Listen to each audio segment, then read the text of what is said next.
Welcome to catalyst education. അപ്പോൾ മക്കളെ, നമ്മുടെ +1 കോമേഴ്സ് ലൈഫിലേക്ക് കയറിയപ്പോൾ തൊട്ട് നമ്മൾ തുടർച്ചയായിട്ട് കേൾക്കുന്ന കുറച്ച് വാക്കുകളാണ് ഈ സ്റ്റോക്ക് മാർക്കറ്റ്, അതല്ലെങ്കിൽ സ്റ്റോക്ക്, ഷെയർ എന്നൊക്കെ പറഞ്ഞിട്ടുണ്ടെങ്കിൽ.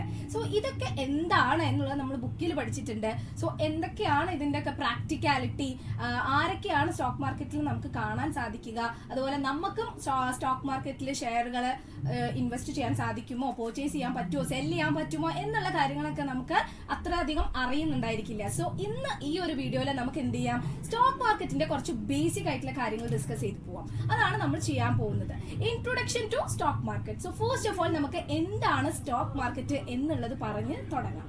നമുക്ക് വീട്ടിലേക്ക് ഒരു സാധനം വേണമെന്നുണ്ടെങ്കിൽ നമ്മൾ ഏതർ എന്ത് ചെയ്യും, മാർക്കറ്റിൽ പോയിട്ട് വാങ്ങിക്കും. അതുപോലെ തന്നെ നമ്മൾ അല്ലെങ്കിൽ ഒരു സൂപ്പർ മാർക്കറ്റിൽ പോയിട്ട് ആ സാധനം വാങ്ങിക്കും വീട്ടിലേക്കുള്ളത്, അല്ലെ. സോ നമ്മുടെ കയ്യിൽ ഒരു സ്റ്റോക്ക് ഉണ്ടെന്ന് വിചാരിക്കുക, അല്ലെങ്കിൽ നമുക്കൊരു സ്റ്റോക്കിൽ എന്ത് ചെയ്യണം, ഇൻവെസ്റ്റ് ചെയ്യണം എന്ന് വിചാരിക്കുക. നമ്മൾ എങ്ങോട്ടാ പോവാ? സാധാരണ ഒരു മാർക്കറ്റിൽ പോയിട്ട് കാര്യമുണ്ടോ? ഇല്ല. സോ സ്റ്റോക്ക് മാർക്കറ്റ് എന്ന് പറഞ്ഞിട്ടുണ്ടെങ്കിൽ ഇത്തരത്തില് പബ്ലിക്ലി ലിസ്റ്റഡ് ആയിട്ടുള്ള കമ്പനീസിന്റെ സ്റ്റോക്ക് വാങ്ങിക്കുകയും വിൽക്കുകയും ചെയ്യുന്ന സ്ഥലത്തിനെയാണ് നമ്മൾ വിളിക്കുന്നത്.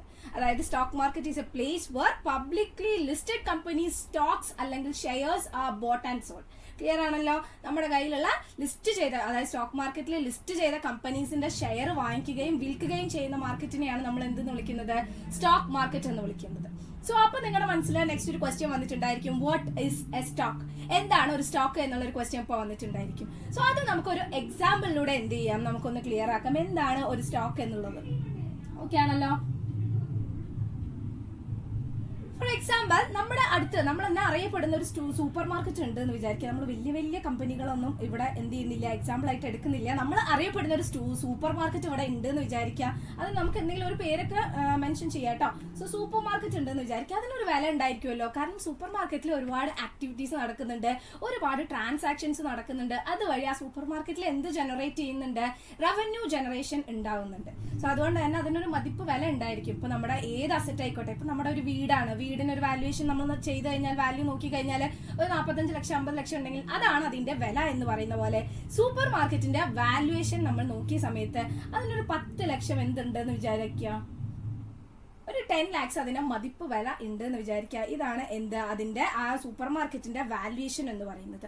ഈ ഒരു 10 ലക്ഷം നമ്മൾ എന്ത് ചെയ്യാൻ പോവാണ്, 10 ലക്ഷം നമ്മൾ പൈസ ഉണ്ടല്ലോ അതിന്. സോ ആ ഒരു 10 ലക്ഷത്തിന് നമുക്ക് എന്ത് ചെയ്യാം, ഒറ്റ ഒരു ഷെയർ ആക്കി മാറ്റാതെ ആ ഒരു 10 ലക്ഷത്തിനെ നമുക്ക് ഈക്വൽ 1000 പാർട്സ് ആയിട്ട് ഡിവൈഡ് ചെയ്ത് കഴിഞ്ഞാൽ എന്ത് കിട്ടും, ഓരോ ഷെയറിനും 1000 rupees എന്ന് കിട്ടും. അതായത് 10 ലക്ഷത്തിന്റെ മൊത്തമായ ഒരു കാര്യത്തിന് നമ്മൾ എന്ത് ചെയ്യാണ്, ഒരു 1000 rupees വരുന്ന ഈക്വൽ 1000 പാർട്സ് ആയിട്ട് മാറ്റാണ് കേട്ടോ.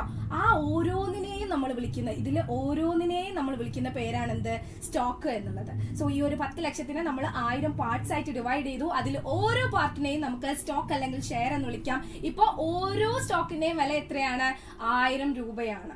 ഇത് നമുക്ക് എന്ത് ചെയ്യാം, ഇത് നമുക്ക് സ്റ്റോക്ക് മാർക്കറ്റിൽ പോയിട്ട് സെല് ചെയ്യാം, അതുപോലെ തന്നെ വാങ്ങിക്കേണ്ടവർക്ക് വാങ്ങിക്കുകയും ചെയ്യാം. സോ എന്താണ് ഒരു സ്റ്റോക്ക് എന്നുള്ളത് ഇവിടെ ക്ലിയർ ആണല്ലോ, അല്ലെ. നമ്മുടെ ഏതൊരു കമ്പനീന്റെ ആയിക്കോട്ടെ അതിന്റെ വാല്യൂനെ നമ്മൾ ഡിവൈഡ് ചെയ്തിട്ട് യൂഷ്വലി 100 രൂപ, 100, 1000 ഈ രീതിയിലായിരിക്കും ഡിവിഷൻസ് വരുന്നുണ്ടായിരിക്കും കേട്ടോ. സോ ആ ഒരു ഡിവിഷൻ ചെയ്താൽ ഓരോ പാർട്ടിനെയും നമ്മൾ വിളിക്കുന്ന പേരാണ് സ്റ്റോക്ക് എന്നുള്ളത്. ഓക്കെ ആണല്ലോ? ഇനി നമുക്ക് നോക്കാം, നമ്മുടെ ഇന്ത്യയിൽ തന്നെ വരുന്ന 2 വലിയ സ്റ്റോക്ക് എക്സ്ചേഞ്ചുകളാണ് NSE ആൻഡ് BSE. NSE എന്ന് പറഞ്ഞിട്ടുണ്ടെങ്കിൽ എന്താണ്, നാഷണൽ സ്റ്റോക്ക് എക്സ്ചേഞ്ച് ആണ്, നാഷണൽ സ്റ്റോക്ക് എക്സ്ചേഞ്ച്. അതുപോലെ തന്നെ നമ്മുടെ BSE എന്ന് പറഞ്ഞിട്ടുണ്ടെങ്കിൽ എന്താണ്, Bombay stock exchange, Bombay stock exchange. So stock എക്സ്ചേഞ്ചിലേക്ക് കടക്കേണ്ട കമ്പനീസിന് ഇതിൽ രണ്ടിലും ഏതെങ്കിലും ഒരു സ്റ്റോക്ക് എക്സ്ചേഞ്ചിൽ അവരുടെ കമ്പനീന്റെ പേര് ലിസ്റ്റ് ചെയ്ത് കഴിഞ്ഞാൽ എന്ത് ചെയ്യാൻ പറ്റും, അവരുടെ ഷെയർ സ്റ്റോക്ക് മാർക്കറ്റിൽ സെല് ചെയ്യാനും ബൈ ചെയ്യാനും സാധിക്കും. സോ ഇന്ത്യയിലെ 2 വലിയ സ്റ്റോക്ക് എക്സ്ചേഞ്ചുകളാണ് BSE, NSE. അതൊന്ന് നോട്ട് ചെയ്ത് വെക്കുക. പിന്നെ നമ്മൾ ആലോചിക്കുമ്പോൾ നമുക്ക് എന്ത് ചെയ്യണം, മാർക്കറ്റിൽ നമ്മളൊരു സാധനം പോയി വാങ്ങിക്കാന്നുണ്ടെങ്കിൽ നമ്മൾ തന്നെ നേരിട്ട് പോയി വാങ്ങിക്കും. സോ സ്റ്റോക്ക് മാർക്കറ്റിൽ അങ്ങനെയാണോ, നമുക്കൊരു ഷെയർ വേണമെന്നുണ്ടെങ്കിൽ നമ്മൾ നേരിട്ടാണോ പോയി വാങ്ങിക്കുക, അതല്ലെങ്കിൽ അവിടെ ആരൊക്കെയാണ് നമുക്ക് കാണാൻ സാധിക്കുക എന്നുള്ളതിനെ പറ്റിയിട്ട് നമുക്കൊരു ഡൗട്ട് ഉണ്ടായിരിക്കും. സോ നമുക്ക് നോക്കാം ആരൊക്കെയാണ് സ്റ്റോക്ക് മാർക്കറ്റിൽ വരുന്ന പാർട്ടിസിപ്പൻസ് എന്നുള്ളത് കേട്ടോ. ഓക്കെ, ഓക്കെ, സോ മെയിൻലി നമുക്ക് സ്റ്റോക്ക് മാർക്കറ്റിൽ കാണാൻ സാധിക്കുക പബ്ലിക്ലി ലിസ്റ്റഡ് കമ്പനീസ്. അതായത് കമ്പനീസ് അവരുടെ പേര് ലിസ്റ്റ് ചെയ്താൽ മാത്രമല്ലേ അവരുടെ ഷെയർ അവിടെ വരുന്നുള്ളൂ. അവരുടെ ഷെയർ ആണല്ലോ നമ്മൾ വാങ്ങിക്കാൻ വിൽക്കുകയും ചെയ്യുന്നത്. അതുപോലെ തന്നെ കമ്പനീസിന് എന്താ ആവശ്യമാണ്? ഫണ്ട് ആവശ്യമാണ്. അതിന് വേണ്ടിയിട്ടാണ് അവരെന്ത് ചെയ്യുന്നത്? സ്റ്റോക്ക് മാർക്കറ്റിൽ അവരുടെ ഷെയറുകൾ വിൽക്കുന്നത്. സോ അതുപോലെ തന്നെ ഇൻവെസ്റ്റേഴ്സ് ഉണ്ടായിരിക്കും അല്ലെ. ഇൻവെസ്റ്റേഴ്സിന് എന്തിനാണ് ഷെയർ? ഇൻവെസ്റ്റേഴ്സ് ആ ഷെയർ പർച്ചേസ് ചെയ്തിട്ട് ഫണ്ട് ആരിലേക്ക് കൊടുക്കും? ഇത്തരത്തിലുള്ള കമ്പനീസിലേക്ക് കൊടുക്കും. അത് എന്തിനു വേണ്ടിയിട്ടാണ്? ഇതർ അവർക്ക് ആ ഷെയർ ഇപ്പൊ വാങ്ങിയിട്ട് ഒരു 5-10 വർഷം അവർ കയ്യിൽ വെച്ച് കഴിഞ്ഞാൽ പിന്നീട് അതിന് എന്ത് കൂടും? അതിന് വെൽത്ത് കൂടിയിട്ടുണ്ടെങ്കിൽ അവർക്ക് പിന്നീട് വിൽക്കുമ്പോൾ ഹ്യൂജ് ആയിട്ടുള്ള ക്യാപിറ്റൽ ഗെയിൻ ഉണ്ടായിരിക്കും. അതല്ലെങ്കിൽ നമുക്ക് എന്ത് കിട്ടുന്നുണ്ടായിരിക്കും? നമ്മളൊരു കമ്പനീന്റെ ഷെയർ വാങ്ങിക്കാന്ന് പറഞ്ഞിട്ടുണ്ടെങ്കിൽ നമ്മൾ ആ കമ്പനീന്റെ ഓണേഴ്സിൽ ഒരാളാവുകയാണ്. സോ നമുക്ക് അതിന്റെ ഡിവിഡൻഡ്, പ്രോഫിറ്റിൽ ഒരു ഭാഗം നമുക്ക് കിട്ടുന്നതായിരിക്കും. സോ ആ ഡിവിഡൻഡ് കണ്ടിട്ടായിരിക്കും ചിലപ്പോൾ എന്ത് ചെയ്യുന്നത്? ഇൻവെസ്റ്റേഴ്സ് ഇൻവെസ്റ്റ് ചെയ്യാൻ ആഗ്രഹിക്കുന്നത്. സോ എന്തായാലും നമുക്ക് സ്റ്റോക്ക് എക്സ്ചേഞ്ചിലെ കമ്പനീസിനെ കാണാൻ പറ്റും. അവരുടെ ഷെയർ ആണ് നമ്മൾ അവിടെ ഡീൽ ചെയ്യുന്നത്. അതുപോലെ തന്നെ ഇൻവെസ്റ്റേഴ്സ് ഉണ്ടായിരിക്കും ഫണ്ട് ഇൻവെസ്റ്റ് ചെയ്യാൻ വേണ്ടിയിട്ട്. പിന്നെ ആരെ കാണാൻ സാധിക്കും? ബ്രോക്കേഴ്സ് ഉണ്ടായിരിക്കും.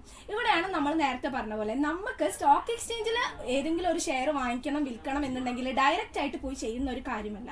നമുക്കൊരു സ്റ്റോക്ക് ബ്രോക്കറിനെ കണ്ടിട്ട് അദ്ദേഹമായിരിക്കും നമുക്ക് വേണ്ടിയിട്ട് എന്ത് ചെയ്യുന്നത്? നമ്മൾ പറയുന്ന പ്രകാരമുള്ള സ്റ്റോക്ക് കണ്ടുപിടിച്ച് തരുന്നതും അല്ലെങ്കിൽ സ്റ്റോക്കിൽ നമുക്ക് വേണ്ടി ഡീൽ ചെയ്യുന്നതൊക്കെ ആരായിരിക്കും? സ്റ്റോക്ക് ബ്രോക്കേഴ്സ് ആയിരിക്കും.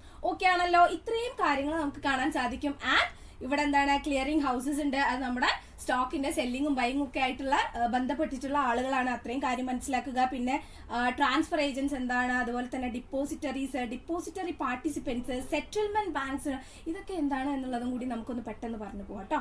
പെട്ടെന്ന് പറയാം. അതിനു മുന്നേ നമ്മൾ ആലോചിക്കുക, ഈ കമ്പനീസ് പബ്ലിക്ലി ലിസ്റ്റ് ചെയ്ത കമ്പനീസ് ഫണ്ട് ആവശ്യമാണ്. ഇപ്പൊ നമ്മൾ നേരത്തെ പറഞ്ഞ സൂപ്പർ മാർക്കറ്റിന്റെ എക്സാമ്പിൾ എടുത്ത് നോക്കി കഴിഞ്ഞാൽ സൂപ്പർ മാർക്കറ്റിന്റെ വാല്യൂഷൻ ചെയ്തപ്പോൾ നമ്മൾ 10 lakhs ആണ് അതിന്റെ മതിപ്പ് വില എന്ന് മനസ്സിലാക്കി. അതിനെ നമ്മൾ 1000 ഈക്വൽ പാർട്സ് ആക്കി. എന്നിട്ട് ഓരോ ഷെയറിനും 1000 rupees വെച്ചു. അതാണ് അവിടെ നടന്നത് അല്ലെ.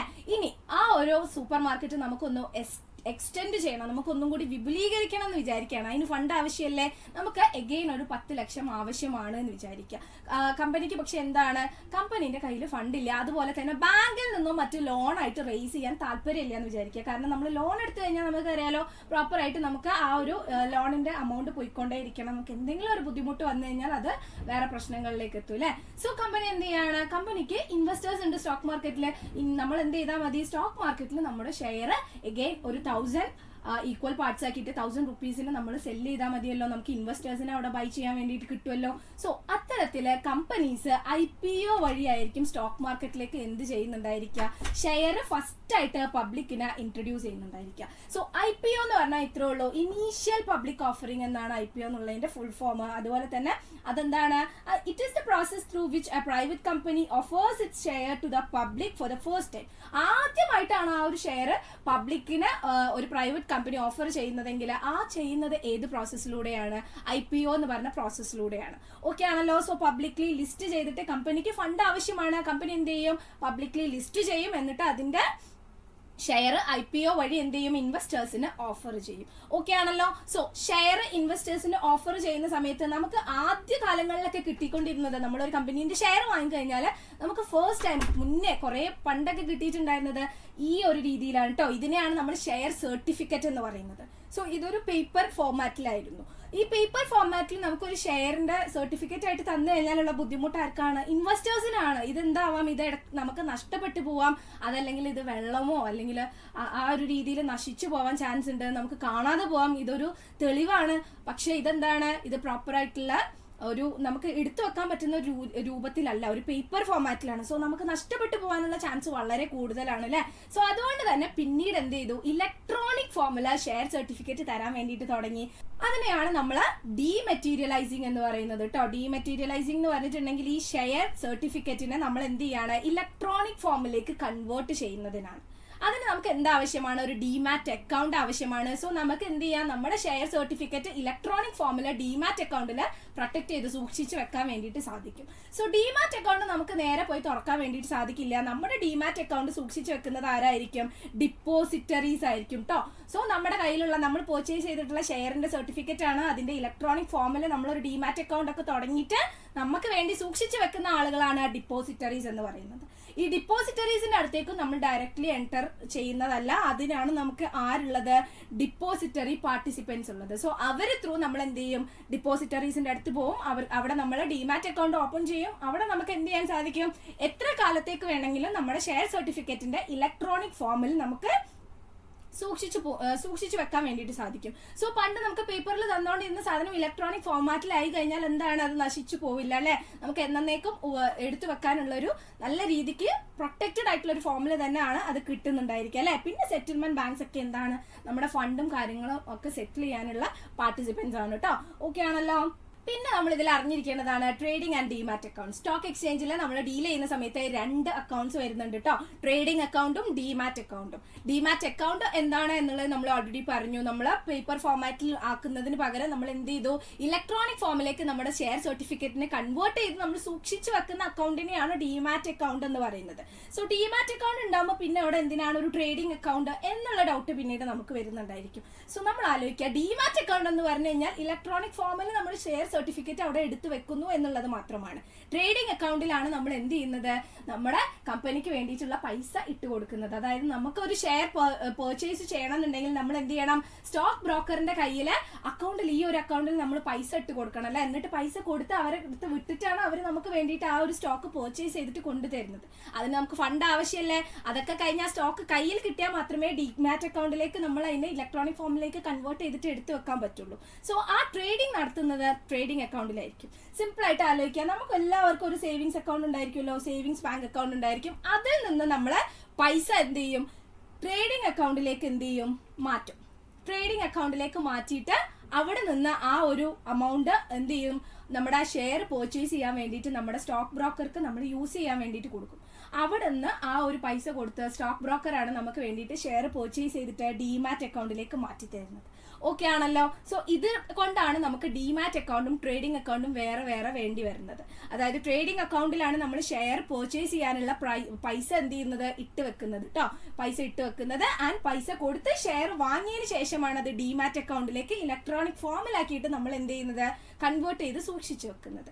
സോ ഇതാണ് ട്രേഡിംഗ് ആൻഡ് ഡിമാറ്റ് അക്കൗണ്ടിന്റെ ഇമ്പോർട്ടൻസ്. പിന്നെന്താണ്, ഇനി ഇപ്പൊ നമുക്ക് മനസ്സിലായല്ലോ സ്റ്റോക്ക് മാർക്കറ്റിൽ എന്തൊക്കെ നടക്കുന്നുണ്ട്. ഷെയർ നമ്മൾ വാങ്ങിക്കുന്നുണ്ട്, വിൽക്കുന്നുണ്ട്. അതുപോലെ തന്നെ ചില ആളുകൾ എന്താണ്, ഇമ്മീഡിയറ്റ് ഗെയിനിന് വേണ്ടിയിട്ടായിരിക്കും. അതായത് ഇന്നിപ്പോ ഒരു ഷെയർ പർച്ചേസ് ചെയ്തു, എന്താണ് 2-3 ദിവസം അത് കീപ്പ് ചെയ്ത് വെക്കും. അപ്പത്തേനും ആ ഒരു കമ്പനീന്റെ ഷെയറിന് നല്ല പൈസ കൂടിയെന്ന് വിചാരിച്ചു കഴിഞ്ഞാൽ അദ്ദേഹം അത് എന്ത് ചെയ്യും, അപ്പൊ തന്നെ സെല്ല് ചെയ്യും. സോ ഇമ്മീഡിയറ്റ് ഗെയിനിന് വേണ്ടിയിട്ടാണ് ചിലർ ചെയ്യുന്നുണ്ടായിരിക്കുക. ചിലർ വർഷങ്ങളോളം അത് കയ്യിൽ വെക്കുന്നുണ്ടായിരിക്കും കേട്ടോ. എന്നിട്ട് എന്താണ്, അപ്പൊ ഒരു ക്യാപിറ്റൽ ഗെയിൻ ആയിരിക്കും നമുക്ക് ഉണ്ടായിരിക്കുന്നുണ്ടായിരിക്കുക. നമ്മളിപ്പോൾ ചെറിയൊരു പൈസക്കായിരിക്കും വാങ്ങിയിട്ടുണ്ടായിരിക്കുക, പക്ഷെ 5-10 വർഷം കഴിയുമ്പോഴത്തേക്ക് ആ കമ്പനി നല്ല രീതിയിലാണ് പോയിക്കൊണ്ടിരിക്കുന്നതെങ്കിൽ നമുക്ക് ഒത്തിരി നേട്ടങ്ങളും ഉണ്ടാക്കാൻ വേണ്ടിയിട്ട് ചാൻസ് ഉണ്ട്. സോ ഒരുപാട് ക്യാഷിന്റെ ഫണ്ടിന്റെ കാര്യങ്ങൾ നടക്കുന്ന ഒരു സ്ഥലമാണ് സ്റ്റോക്ക് മാർക്കറ്റ് എന്നുള്ളത് നമുക്ക് മനസ്സിലായല്ലോ. അങ്ങനെയാണെങ്കിൽ ആ ഒരു സ്റ്റോക്ക് മാർക്കറ്റ് റെഗുലേറ്റ് ചെയ്യുന്നത് ആരായിരിക്കും, റെഗുലേറ്റർ ഓഫ് സ്റ്റോക്ക് മാർക്കറ്റ് ആരായിരിക്കും, ഗവൺമെന്റ് ആണോ? ഗവൺമെന്റ് അല്ല, അതിന് നമ്മൾ സെബി എന്ന് പറയും. ഗവൺമെന്റിന്റെ തന്നെ ഒരു വിങ് ആണ് securities exchange board of India. Indian stock എക്സ്ചേഞ്ചിന്റെ റെഗുലേറ്റർ എന്ന് പറയുന്നത് സെബി ആയിരിക്കും. സെബിന്റെ ഡ്യൂട്ടിയാണ് എന്ത്, നമ്മുടെ സ്റ്റോക്ക് മാർക്കറ്റിൽ നല്ല രീതിക്കാണ് ട്രേഡ് നടക്കുന്നത്, വേറെ അൺഫെയർ ട്രേഡ് പ്രാക്ടീസസ് ഒന്നും നടക്കുന്നില്ല, അല്ലെങ്കിൽ ഇന്റേണൽ ട്രേഡിംഗ് ഒന്നും നടക്കുന്നില്ല, ഇൻസൈഡ് ട്രേഡിംഗ് ഒന്നും നടക്കുന്നില്ല എന്നുള്ളതൊക്കെ ഉറപ്പുവരുത്തി നമ്മുടെ ഇൻവെസ്റ്റേഴ്സിന്റെ ഇൻട്രസ്റ്റ് പ്രൊട്ടക്ട് ചെയ്യുന്നത് ആരുടെ ഡ്യൂട്ടിയാണ്, നമ്മുടെ സെബിന്റെ ഡ്യൂട്ടിയാണ്.